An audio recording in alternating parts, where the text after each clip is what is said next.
Yes, people, what's going on? Egal Talks Football. We're back again with another video. I got Judge Mo coming on today. We're going to be talking about a bunch of stuff. There's so much going on in the world of football. It is actually insane. You got Ange Postecoglou getting sacked. You got Liverpool and Chelsea fighting for a striker. Arsenal look like they're going to be going for Sesko. Nobody's looking to go for Sesko. Man City, Liverpool, Chelsea, all doing big business to start the window. Even Manchester United signing Matheus Cunha. This transfer window is crazy, man. The transfer window just opened yesterday, and I feel like there's so much already done. Like Liverpool and Man City's transfer work already looks scary, genuinely petrified. But yeah, before we go any further, please do hit that like button. Please do hit that subscribe button. And we're going to be starting off with the Champions League final. And of course, none other than the man himself, Judge Mo, has to come on and speak about the Champions League final. Hope you're doing well, bro. I was watching your stream. I swear to you, I thought you were done because I didn't realize you were going for 60 plus minutes. Like you went over an hour, and I thought like 45 minutes in, I was like, yeah, he's probably not going to be going on for much longer. I tuned out. I came back, and I'm like, this guy's still alive. Wow. Fair play. I do this transfer news live, like just too long. Hit that like button, people. Yeah, man. You know, the best feeling is when you're live and you get a bomba, and in the middle of the live, and you like change the thumbnail title, and everyone just comes over. I remember when Fabio Vieira signed for Arsenal, midstream he signed, and I didn't even know what the hell was going on. Which one? Who? When Fabio Vieira signed for Arsenal, the day that he signed, literally came out of nowhere. Midstream changed the title. I swear to you, it's like one of my first biggest streams. I had like 500 people in there, and I was like, "What the heck?" Yeah. Wow. But hey, everyone, please do hit that like button. Please do hit that subscribe button. Let's talk about the Champions League final before we talk about Arsenal and the transfer window. Because, bro, Inter got absolutely destroyed, and I don't know if Arsenal would have been able to do what PSG did to you, but they absolutely took that competition. I don't think if we played you, it would have been the same game at all. I think we actually might have played better. However, I think our team, this is not the same team that played against Barcelona or Bayern Munich. They have to check their bank accounts. These players are probably, of course I'm joking, but there has to be something wrong. You cannot tell me that the energy that they have was the same as they had against Barcelona. Forget the quality. PSG are a quality team, but you can't tell me that the energy of this team and like I think they were self-sabotaging themselves, leaving themselves isolated. They weren't running as much. They weren't trying to play, to be honest with you. Like when I was watching the game, I'm like, why we don't have the same energy? Like I get when people talk about Luis Enrique being great and they have great wingers and all of this, but we have seen Aston Villa give this team a game. And we have seen other teams give PSG a game. We've seen Arsenal put PSG under pressure. Inter playing in this game, there has to be something wrong. And I was thinking about this the other day after the game yesterday. And I'm thinking, how do you go from trying so hard against Bayern Munich and Barcelona to come back and do all the work that you do to not completely show up? There was nothing. And you don't tell me that the quality gap is 8-0, because this game should have been 8-0. The quality gap is so high, is not that high in terms of like, because we've seen PSG play Arsenal. We have seen PSG play Aston Villa, McGinn, Jacob Ramsey, and all these guys. That didn't make any sense to me. And this is why, by the way, I feel like at the current moment, after this final, I wouldn't be opposing anyone leaving from Inter. Anyone. Right? Anyone leading from Inter. Including the Barellas, the Bastonis, Lautaros, Thuram, anyone. After you have shown me that you cannot play for the badge, they didn't even fight. They don't have any dignity as players in that final. Players turning their back, not going into challenging, not running enough. You know, Inter are the team that ran the most in the Champions League. But that game was very strange, to be honest. Right? That game was nothing, to be honest, for these players. They didn't play for the fans. I think Inter should refund all the fans that paid thousands to go watch this team get annihilated like this. It's a disgrace, and all the players should be shamed every single day until they win the league or they leave the fucking club. They should be ashamed, right, of themselves. I think the players should absolutely, every time they go out on this pitch for the next season, if any of them stay, should apologize to the fans before the game. I think all these players need to give up their wage to refund the fans that went to the Champions League final, because you didn't even try. You didn't even try. They're absolute bozos and clowns for that performance. PSG literally were toying with them back heels, and you're not even trying to press. You're not even trying to get the ball from them. You're turning your back on a shot or a pass. You absolute fuckers out there. You're absolutely toying with the fans' emotions. Are they mad? And fuck all the Inter fans that say stay behind the team. Fuck this. Wallahi, fuck them, bro. For every Inter fan that says stay behind the team, fuck you. Wow. No, the board already said that the team has been successful this season before even we lost the league. They made money. Fuck this board. And fuck the people that run the club. These people that paid, I was going to pay them. I couldn't find a ticket. I was going to go to Munich. You're happy you didn't. You literally destroyed, because this motherfucker Inzaghi, right, spoken to Al Hilal for a month, and he bottled the league and the Champions League. And the Copa America, And the Coppa Italia and the Super Coppa.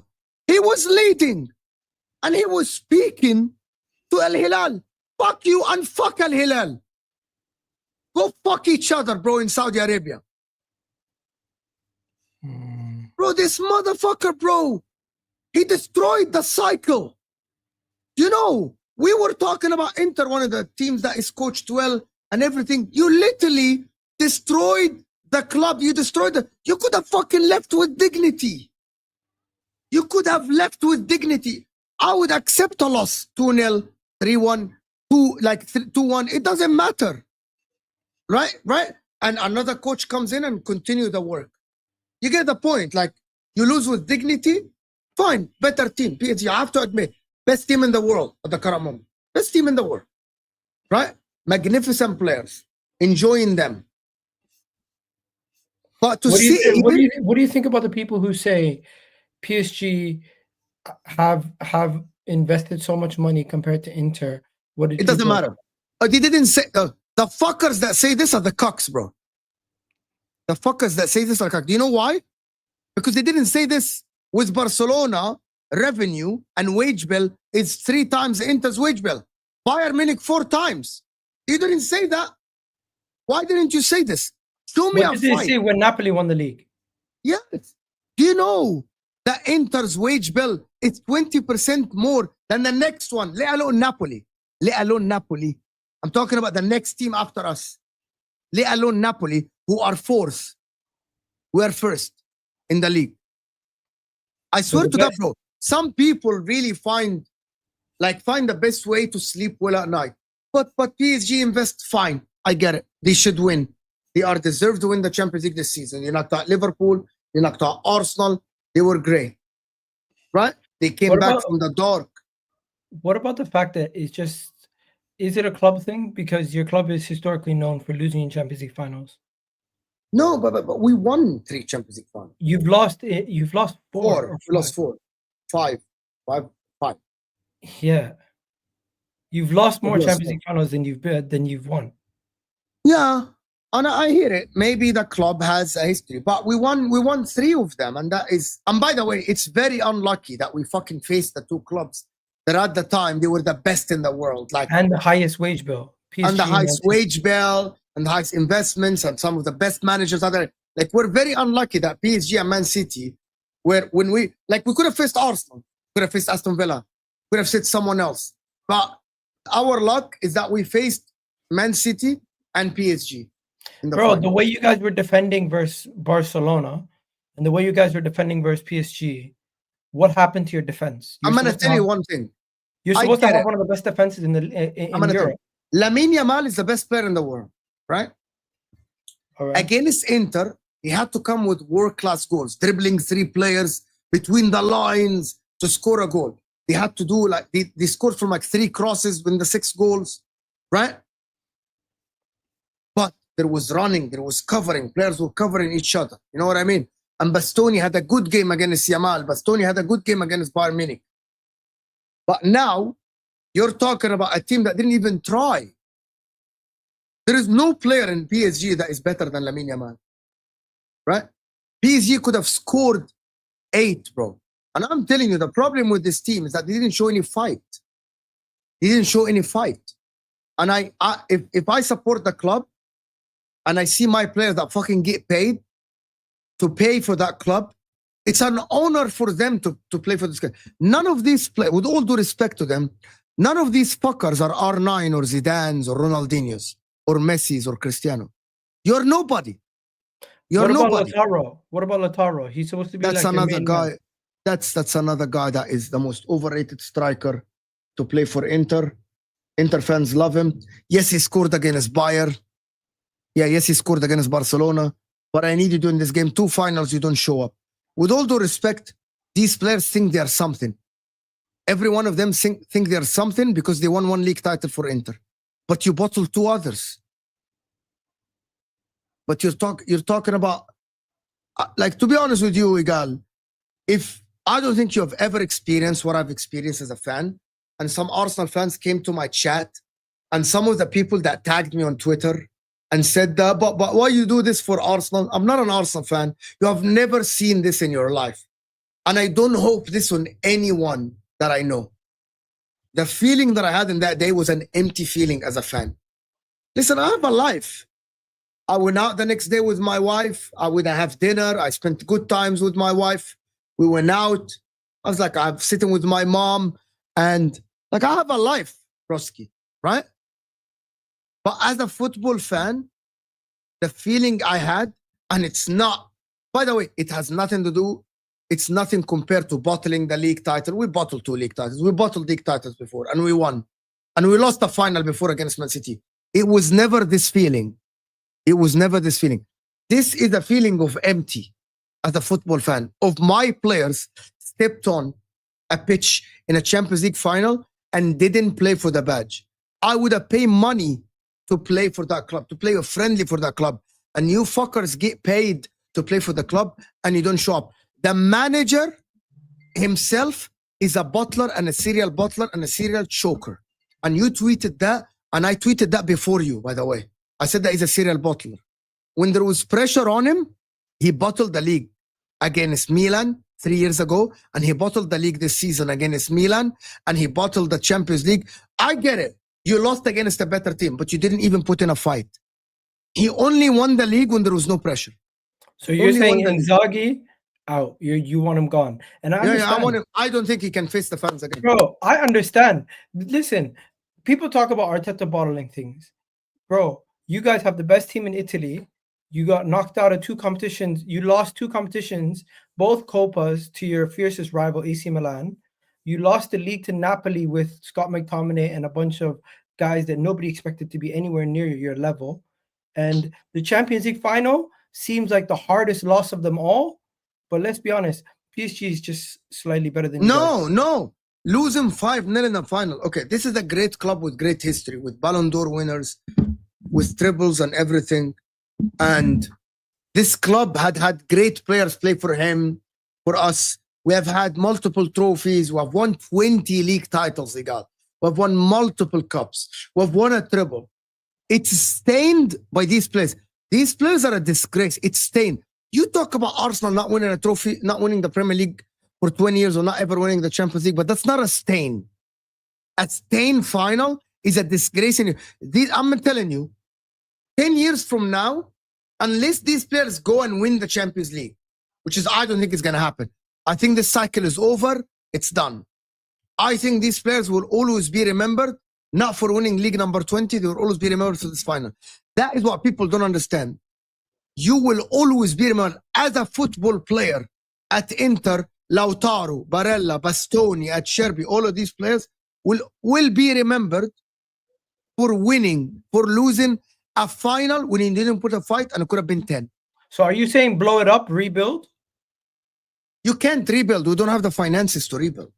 So what are you doing? Selling Bastoni, selling Barella? What are you Number doing? one thing, not renewing anyone above 30 years old. No Mkhitaryan, no Acerbi, no Taremi. Taremi must be sold even for 5 million. Arnautovic leaves the club, right? I don't think any player above 30, Darmian, leave the club. Only sign young.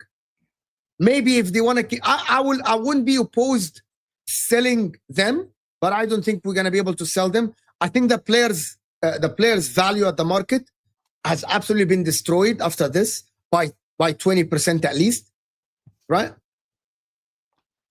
And I think, in my opinion, now you get young players. You might keep the core like Thuram, but I think Inter need to go for a manager that play for at the back. I knew you were going to go there because you have the quality defensively to play for the back. We don't. We don't. Because Bastoni of has never Dumfries? played for. Bastoni has never played for in the back. Never. Really? Never. But DeMarco. But if we go for in the back, DeMarco has no place at this club. I know, but some people rate Bastoni as like one of the top 5 center backs in the world. In a back 3, not in a back 4. When he played with Italy, who do you want as your manager? People say in Italy he played the back 4. Did Italy even make it to the World Cup? Who do you want as your next coach? I don't know, Xavi or Fabregas. Fabregas is the upcoming manager. Xavi's already at Real Madrid. No, Xavi Hernandez.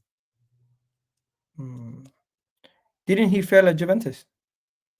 Xavi Hernandez never coached Juventus. I'm talking about Xavi Barcelona. My apologies. What? Yes, Xavi Barcelona. Xavi, Iniesta, Messi. Yeah, he managed Juventus. No, I don't think Xavi ever managed Juventus. Did he not? Am I tripping? Yeah. Did he not manage at Juventus? No, he only managed Barcelona for like 2.5 years. Okay, I'm tripping. I thought Xavi. You're really tripping, broski. I thought he managed Juventus. Why did I think he managed Juventus? Oh yeah, okay. So hey, I don't know how good of a coach he is because Barcelona got rid of him. They because Barcelona he won the league with a way worse team than this. People forget that. I think bro, he won the league with a Busquets that ended his career. He won the league, bro. Is he the best manager choice though? Wouldn't you want somebody who already knows the Italian league? Fabregas. Would you bring Conte back?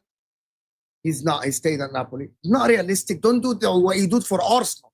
Don't do what other people do for Arsenal. Let me get Simone. Get Diego Simeone. He's not joining your club. He gets paid 35 million pounds. You're not paying him that. Get Xavi Hernandez. Get Xabi Alonso. He's joining Real Madrid. I need like Simeone. The people said I need Simone and Inzaghi. Fine.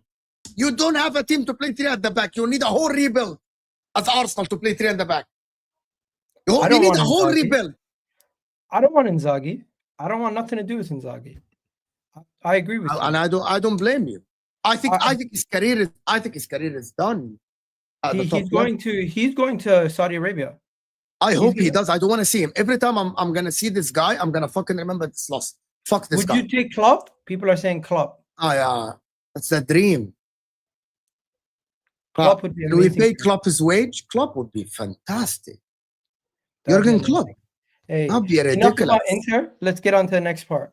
The next part I'm going to talk about is City and Liverpool's transfer window, bro. Forget about Arsenal for a second. Is it me or are City and Liverpool's transfer window looking like all-timers right now? City aren't. No, bro. Do you know who City are looking at? Cherki, Ait Nouri, and Reinders. That is. Also, Livramento and Costa. Livramento for right back. Livramento for right back and Costa for the You think Newcastle, after making Champions League, they will fucking sell Livramento? Why are people unrealistic? No, bro. Newcastle are not selling Livramento. Man City got the money. You name the price, they pay it. No, they won't. They refuse to pay for Cucurella. Bro, Livramento. No, that is not true. Actually, that is not true. Livramento could be sold. He's not gonna be sold. I don't think Newcastle are gonna keep every single player. They're They're gonna gonna bite the keep all bullet. of them. They're gonna bite the bullet somewhere, and if they can flip Livramento, they'll probably do it. I don't think they're gonna do. Livramento is their best fullback, bro. They're not selling Livramento, broski. Lewis Hall is not that bad. Yeah, عمي Livramento is the right back. Trippier's leaving. They can go and get another right back. I don't think. Anyway, I don't think they're gonna sell Livramento. Regardless, I think Man City with Cherki, Reinders, Costa, and Ait Nouri, just those four already. That is unbelievable. I don't think that is unbelievable. I don't think that is unbelievable. I think it's a really good window. Shirky is great and good and everything. Is he Verts though? But you know what Man City are doing? Man City are changing their style. Yes, bravo. They're no longer going for the stars. They're not what? No, they're changing their style of play with Ait Nouri, Cherki, those two specifically. They're going for more 1v1 tricky wingers, players who can beat their man and do more than just score goals and assists. Because Bernardo Silva, as good as he is, he was never somebody who's going to take you and rip you apart. He was just going to do his thing. He's who do you think would be a better? Who do you think has a better window? Zubamendi, Gyökeres, for example. Zubamendi, Gyökeres, Nico Williams, or Cherki, Ait Nouri, and Reinders. Forget the fullbacks because you have your fullbacks. Be honest. Who do you think is better window? Your club's problem is they're going for fucking Sesko. And they're going for Yerustani. We're going to talk about Sesko in a second. I think Man City's window is dangerous because Ait Nouri is going to be an attacking left back who's going to now give them so much depth. So, what do you call it? So they're going to have more threat on the wide areas. This season they had no threat. They didn't have much threat going forward. I agree. You really look at it, Man City, all their wingers were underperforming, all their midfielders were underperforming, and their fullbacks were defenders. So with Ait Nouri, with Cherki and Reinders, you now have runners, you have legs, you don't have old men who can't run the same length in games anymore. And also 1v1, you have a guy who can create, pass, and score for himself. Yeah, he suits them to the T. Listen, Ait Nouri suits Arsenal suits Man City to the T because basically he's gonna play the Gavardio role at left back. He's gonna be the left winger. And maybe Marmoush will be like, you know what I mean? Like, will be the second striker. You get the point? Like, Ait Nouri will be. You don't seem like you care too much about City's window, though.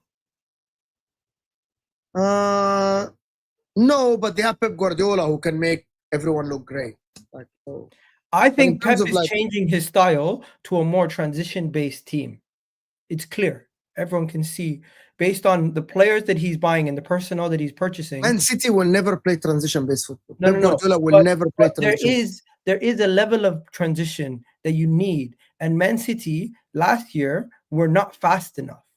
They did not have as much pace. They did not have as much directness. They weren't able to get from A to B without doing their tiki-taka and all this other stuff.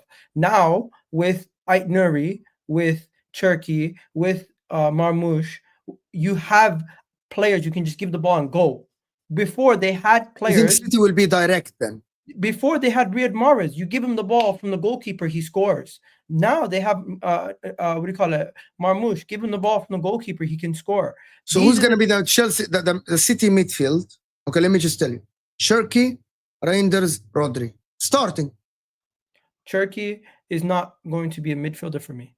I think he might start. Where's he going to go? I think he's going to start in the front three. Okay, so they have Foden, Savinho.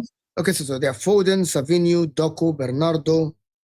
What they're going to do is it's going to be the front three is going to be Marmoush, it's going to be Haaland, it's going to be Cherki. Cherki is going to be the creative outlet. The two. And who's going to be in the midfield? The midfield is going to be a situation where it's going to be Rodri at the bottom of a diamond. Rodri, Reinders. Reinders on the left, and on the right, there's going to be a rotation of Foden and other players coming in, the players that they currently have in the squad. It's not so going Foden to be, is going to be the creator. Foden is going to try to play KDB role. Foden is going to be that guy playing in that midfield with Reinders and Kevin De Bruyne. With Reinders and Rodri. So and if Foden does not work, then they will try switching in Turkey. Then they will try going Kovacic and whoever else they have in that midfield with Reinders and Rodri. They're going to try everything, but I do think it's going to be games. It's going to be straight up. Okay. It's going to be at least 4 attacking threats out of the Do you think Reinders, Rodri, Foden is better than Caicedo, Enzo, and Palmer? I haven't seen Reinders play in the Premier League before. I can't comment because you never know how it translates from one league to another. It might take him some time. It might be the first year at Man City. He might struggle to acclimatize. I don't know how he's going to look. But at this moment in time... Hurts, Gravenberch, McAllister. At this moment in time, I would say Chelsea's midfield is performed the best, but they played 1 game a week. They didn't play in the Champions League. So it's not really fair to compare. Because do you think Foden is going to go back to his best? I don't think Foden is ever going to reach the levels where he is the player of the season again. I think that was an anomaly season, but he can get at least close to what he was.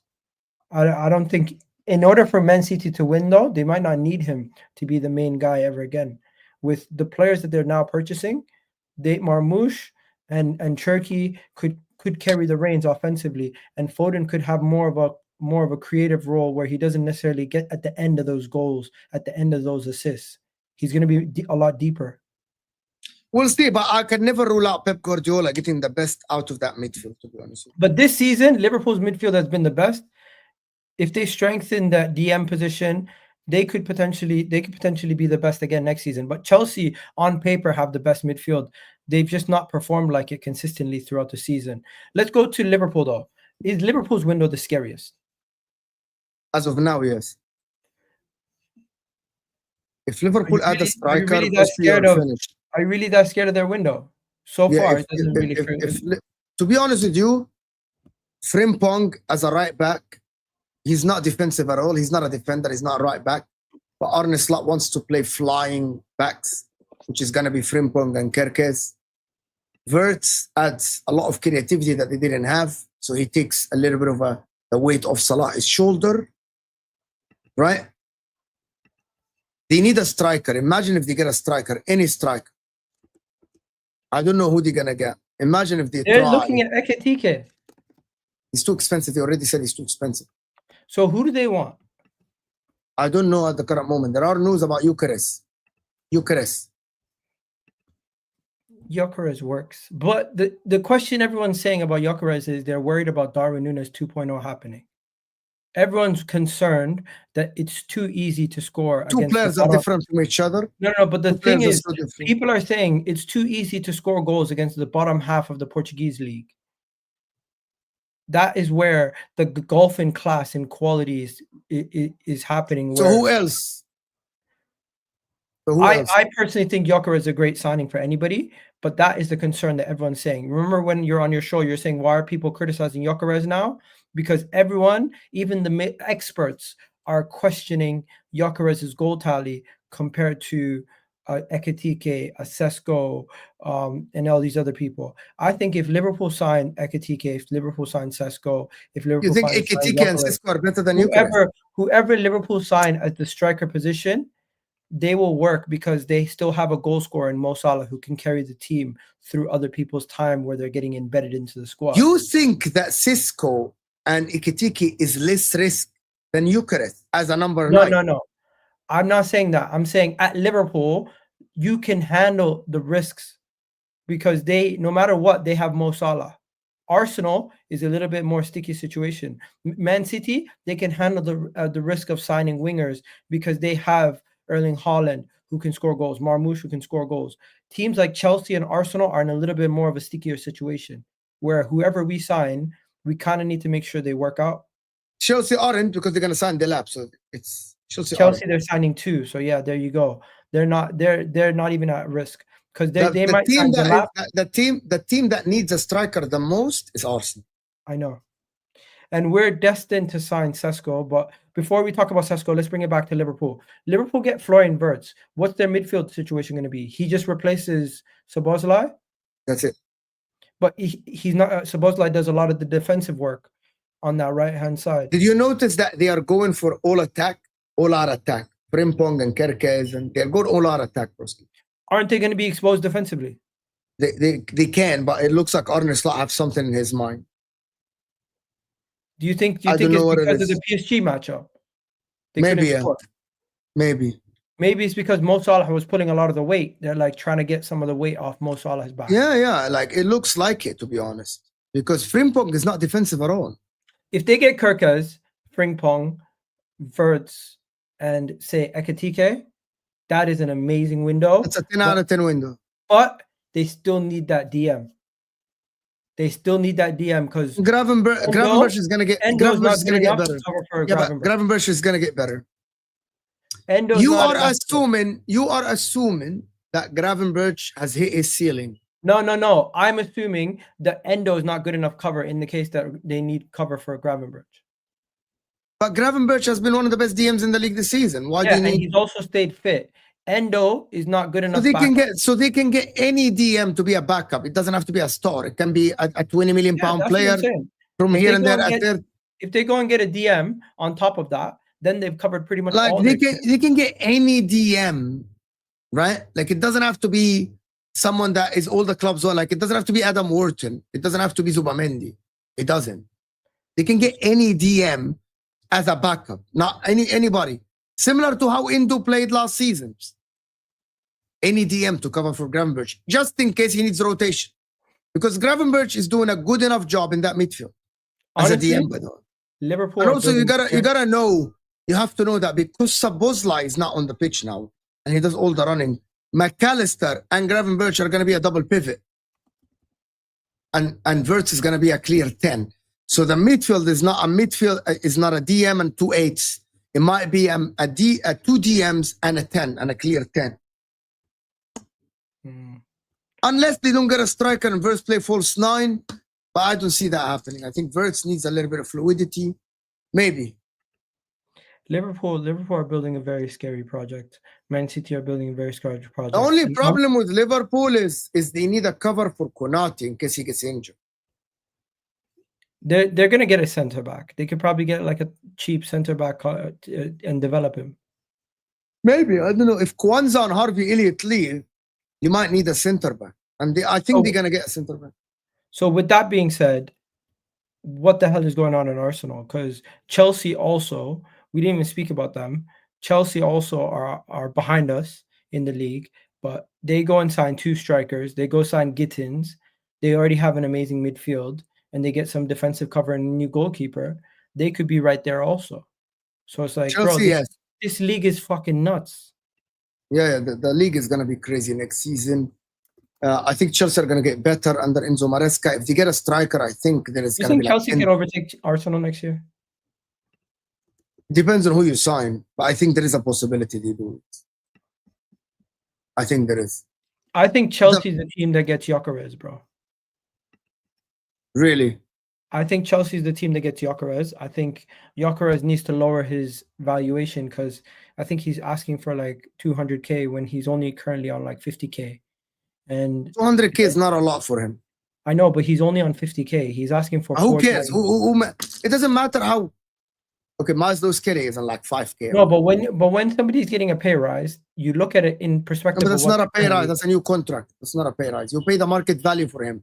What is the market value for a striker now? 200K plus. All right, fair. Whatever Chelsea do, if they get 2 strikers, they get Gittins, and they go and get friggin'... They already have Liam Delap. If they can go and get a top keeper like Mike Mignolet, could that happen? Could AC Milan sell Mike Mignolet to Chelsea? I don't know. It can. Because AC Milan seem like a selling club right now. They might not get a goalkeeper, and they might give Petrovic they might get Petrovic and they might just go for 2 center backs like Gay and Branthwaite or something like that. If they get Gahey and Branthwaite, I don't think that's like super. I don't think that's a massive upgrade. I think they should go and try to get Rudiger back. 100%. If they get Rudiger back, that's a game changer. I think Rudiger back, because Rudiger has 1 year left and he might leave. At this moment in time, it's so early in the window, but you know what's messed up the window, Mo? The window opens for 10 days, from the 1st to the 10th. Yeah, Those but then it 10 opens days, again on the Man City- 16th. No. It's open from the 1st to the 10th, and then it's closed, and then it's reopened on the 16th. Yeah. So I don't think Arsenal is going to do too much business in the first 10 days, but Chelsea, Man City, and all the what do you call it? Club World Cup teams are going to do business. Like I expect Inter and all your other Club World Cup teams to do business. But yeah, Inter already have a hero go 2. That's why Chelsea, Man City are moving so quick. Even Liverpool, they're not in the Club World Cup, but they're moving very quick. Arsenal, I'm concerned. And I'm only concerned because one, we've already got Zubimendi through the door. We're hearing a lot about Benjamin Sesko. The Rodrigo stuff has gone cold. We're hearing about Partey potentially going to Barcelona. Should I not be concerned right now? As an Arsenal fan, yes. Is it me, or do they always paint our transfer windows as negative, or is it this time it's actually like? Why did you go for Eucharist all this time and then suddenly that it changed to Sesko? No, you know what it was? There was Arsenal were always after Sesko. We went for him in the summer last year. We went for him in the January in the January window this year. We went for him two windows in a row, and the Arsenal scouts and the people at Arsenal have said they believe Sesko will be the best striker in the world in 2 years' time. Where there's also a sense of belief that Gyökeres right now might be more ready, but they're still worried about the fact that he's 26 and the other guy's 21 and he still has that scope. But you disagree with this? I disagree with this. I want Gyökeres. I want the ready-made player now. Like Arsenal don't have time. Like this is the thing though. The fans might not have time. Arteta might not have time, but the club needs to stay on track. That's what they're thinking. They're saying to themselves, if we get Gyökeres and he doesn't work, we'll look like idiots, especially when we've wanted Sesko for the last 2 windows. And if you get Sesko and it doesn't work, you're all right. It's potential. If we get Sesko and it doesn't work, we're fucked also. Either way, the project depends on this project under Arteta depends on us getting this striker situation correct, irregardless of what Liverpool or Chelsea do or Man City do. Whatever they do, regardless, we need to focus on ourselves. And the reason why we're going, let me just finish. The reason why we're going for Sesko over Gyökeres seems to be down to one element of his game where Sesko is way more superior. What is that? Aerial threat, hold up play. Can I ask you something for real? That seems to be the biggest negative to Gyökeres' game, which we don't want. So Sesko fits better. He's younger. He has higher scope to grow, and he's better aerially. So we do cross the ball a lot. We have a lot of set pieces. We do have a lot of opportunities we create from the air, from wide crosses. So they're like, Sesko is a better option than Gyökeres. That's what they're basically saying. Can I ask you something?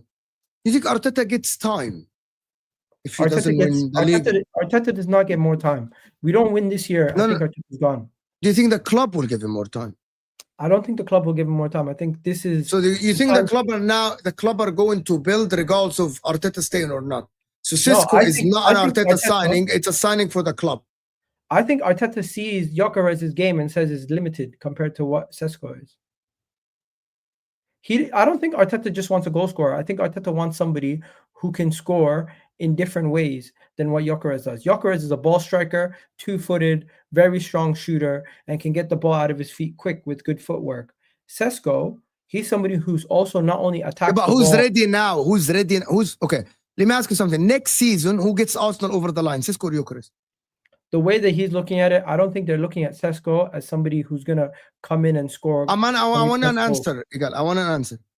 In your opinion, this is Egal talks football. Gyökeres is more complete, in the sense of Thank scoring you. goals and putting the ball in the back of by the net. your logic, by what But you think, Sesko is a better fit. That's what they're saying. okay, hold on. Don't add. By Egal's logic, Eucharist is the one that is more likely to get over the line just next year. I'm not saying future, right? That's what I think. The club doesn't think that. They think Sesko is the one to get them over the line next year, not Eucharist. Yes, because Sesko has a much wider variety of ways to get the ball in the back of the net. But you think Sesko is not? But you think Sesko's not ready now? We don't know if Sesko is going to come into the Premier League and transform and do what he did this season in the Bundesliga. What did he do in the Bundesliga? He scored 13 goals. He was still clinical. And he had 4 assists. He was still clinical with the amount of chances he got. Do you know the difference between Eucharist and Sesko, even though the leagues are different? What is it? Do you know that Eucharist plays in a team that the ball position is very close to Arsenal, 60+% ball position every game? Yeah, but he also is in a much worse league. Yeah, fine, but the system and the way he plays is a team that has all the position, so they don't have that much space. Do you know how much ball position does Leipzig have average? Leipzig is more of a counter-attacking team. Thank you. What do Arsenal do? Camp in the opposition's half. Yeah. So how is Sesko suited to that more than Eucharist, who plays in a position-based team? In the air. Where? Air. Aerially, yeah. You're buying a player because it's like Andy Carroll style. No, because he is elite. It's cross and inshallah. He is elite in the air. When I say Gyökeres has not scored in 2 years, he scored 97 goals. Not a single one of them is a header. Oh, okay. So that is one of the main elements. Also, he's 21 years old. He's an elite ball striker, similar to Gyökeres. I did not want Sesko, but after looking at what they've been saying, I understand why the club is looking at Sesko. I personally would have still gone for Gyökeres. I think Gyökeres is good. In a perfect world, you get both. In a perfect world, you get both. Do you think with all the Liverpool signings that are like now and Man City signings who under Pep Guardiola, do you think Arsenal will have a chance to win the league next season? Are you third favorites or first favorites? At this moment in time, we need to go see who. Okay, number 1, Rodrigo's off the market.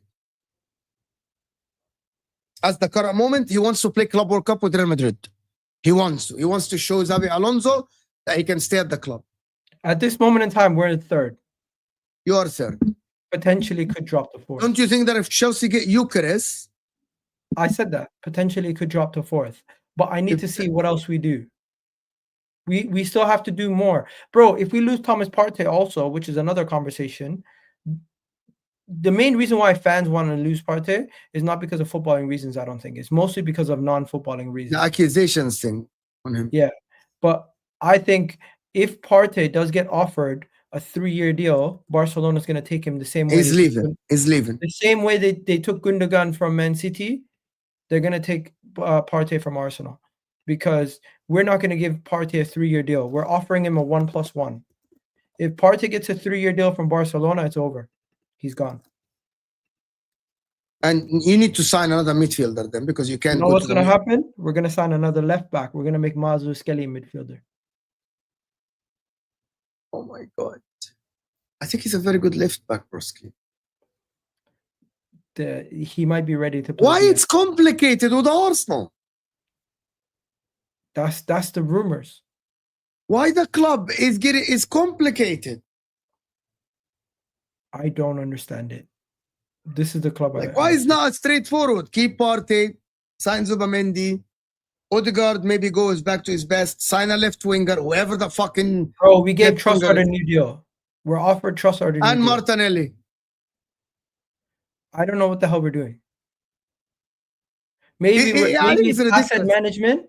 Maybe it's asset management, but at this point, give Partey a 2-year deal with an option where he can leave after 1. But you know, we offered him. The offer we put on the table for Partey is a contract in which if he plays, he gets a certain amount of wage.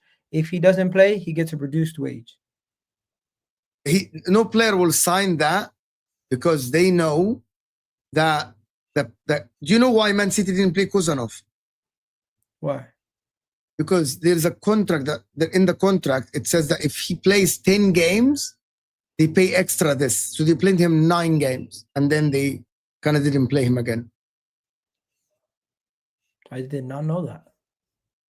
That's why he disappeared. He's not injured.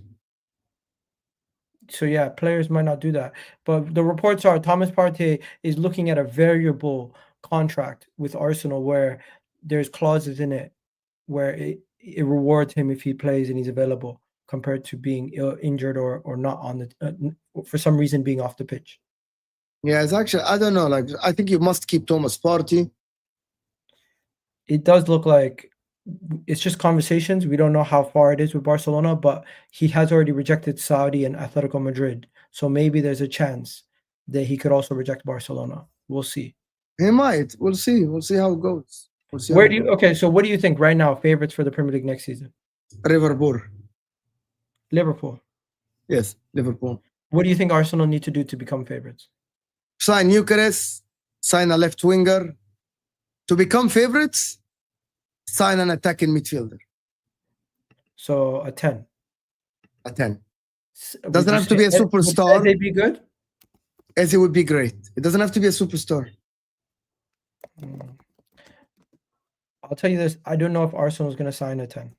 They are not going to sign a 10. I know that. Because he has so much faith. He has so much faith in Odegaard. And also has faith in Ethan and Max Dowman. He's expecting the backup 10s to be... I actually think that Ethan should be the backup for Saka. Left-footed, right winger, can cross. If you sign Sesko, I think that is the... Like, he's as a 10 is too much pressure. He's expecting a 15-year-old to be a backup in the cup games next year. Yeah, I think that is crazy. I think that is crazy. Also, the backup is not... What if Odegaard gets injured? You know, this transfer window, you know what it's going to tell me? Mo, this transfer window is going to tell me how serious my club is. And already, 2 days into the window, I feel like it's doom and gloom. It's not doom and gloom. It's all right. Rodrigo's not coming anywhere at this moment in time. Maybe after the Club World Cup, he changes his mind. Partey potentially could be leaving. We went from going for Gyökeres to now Sesko. And I don't know what's going on. Rodrigo's off the market. You might sign Leroy Sané as a left winger on a free. And no, that's not happening. That can't happen. It might happen. I'm telling you. Leroy Sané and Arteta have very good relation. Bro, because he worked with him at Man City. Stop it.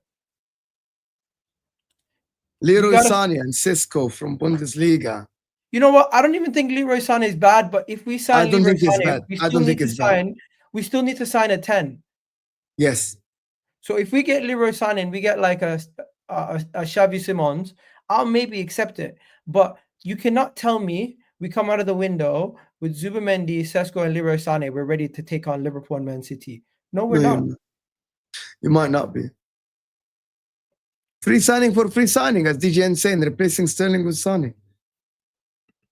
He's still going to be on ridiculous wages, even if we did sign him for free. Hey, it's a free way. It's a free signing, basically. I don't know, man. This is you guys are trying to give me a headache. I feel like we went from you ranting earlier to now me ranting. Bro, I'm genuinely fearful of Liverpool winning it again. I'm genuinely fearful of Man City overtaking us and winning it again. I'm genuinely fearful of Chelsea potentially coming out of nowhere because the money they're spending and the money that they have, holy shit. You know what I mean? Yeah. It's peak. It's genuinely peak. Well, any confidence that Arsenal can get over the line? No. I don't have any confidence. All right, let's read some of the super chats before we go. Bilal says, Gal, don't read all the super chats. Don't worry about it. Don't worry about them. Let's read the last super chat. This guy's sick in the head. Yeah. What the fuck? Okay. I was shocked. Is that what? What is he talking about? Is that the Arsenal versus Real Madrid tifo behind Egal? That's dead banter. No, the Arsenal tifo was a cannon. This is like the flag. Anyways, honestly, Anyway, man, bro, what the hell is going on with Bilal? Bro, you're a Muslim brother. What the hell are you doing? I don't think, bro, it doesn't matter. Just don't worry about it. Weirdos, wallahi. Some people Weirdos. are weird. Oh my god. Anyways, let's get this show wrapped up. Mo, bro, why does it seem like every time I come on a show with you, it's about something negative about Arsenal? When are we going to talk about It's something? you started this, not me. You're the one who said I want Eucharist. Who do we get? Partey's leaving. You're the one who said that, not me, broski. You know, maybe because the window split into two Because parts. you're now being okay. Now you're being like truthful to yourself in terms of like, I'm not gonna just back the club regardless of what. And I know that there's some people just do this. I'm gonna think about it objectively, and you're like, why are we going for Sesko? Why does the club want Sesko? And the ones who's gonna? Why is Leroy Sané even on the market? Why we aren't getting a 10? Why is Thomas Partey thinking about leaving the club? Like, you really did it to yourself. You were overthinking, and you started like, are we gonna win the league? And when Liverpool signing Wirtz, Frimpong, Kerkez, they're looking for a striker. Chelsea are signing Delap. Chelsea are getting Gittings. Chelsea are getting Eucharist. What are we doing? Anyway, if Chelsea get Gittins, I don't think he's all that personally.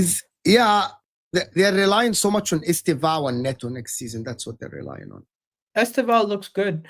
Honestly, I am not too concerned about Chelsea yet. They're still a little bit away. Their midfield is really decent. Don thinks it's the best in the world, but I don't. As for the defense, their center backs and the goalkeeper is the biggest problem. Unless they fix this, it's going to be a little bit tough. The dream is honestly get Xavi Simons. He solves so many of our issues. Get Sesko and Xavi Simons. If we're gonna get Hold on, so Odegaard benched? No, Sesko. They can.